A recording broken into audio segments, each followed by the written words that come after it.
Le basson est fait en palissandre, du bois qui vient du Brésil.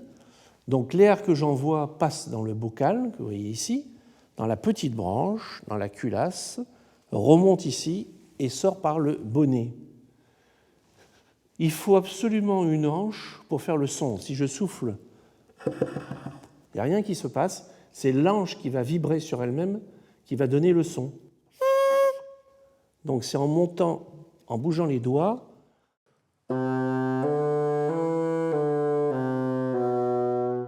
Il y a 3 tessitures au basson, la note grave.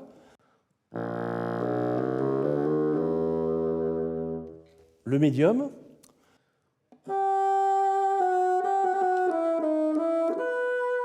Et le super aigu du basson.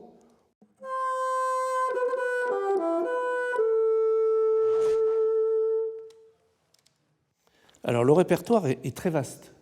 Ça part du Moyen-Âge et ça va jusqu'à notre siècle. Là. Donc vous avez des compositeurs comme Vivaldi qui ont écrit 32 concertos de basson dans toutes les tonalités possibles et inimaginables.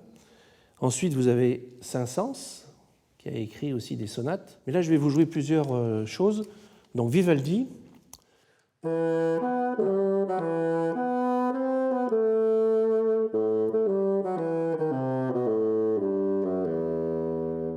Mozart.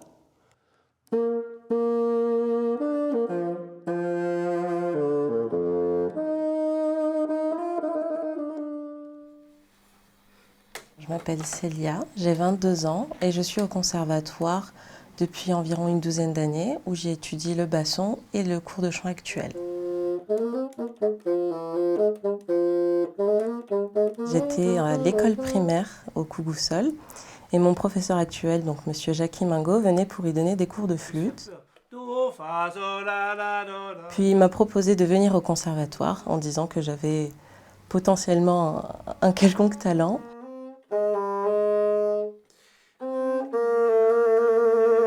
Donc je suis venue avec ma petite flûte bleue, puis il m'a regardée en disant « ça sert à rien, tu peux la poser ».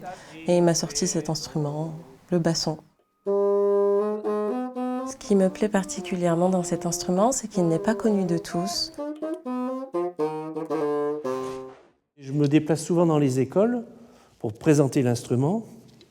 Donc, et puis alors, je leur joue des choses un peu qu'ils connaissent, quoi. Donc je leur joue...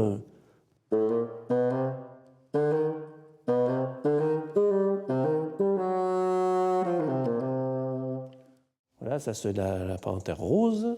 Et sinon, je leur joue...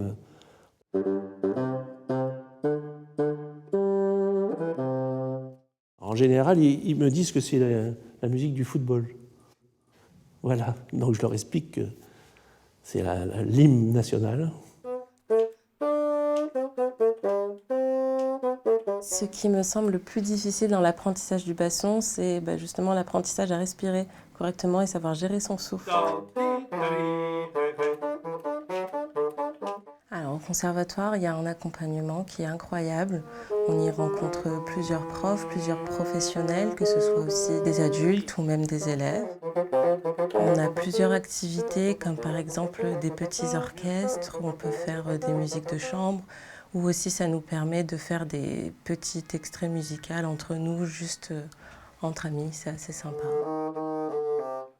Je travaille mon instrument à la maison uniquement les week-ends, car avec mon emploi du temps d'alternante et d'étudiante, c'est compliqué pour moi de pouvoir le faire en semaine.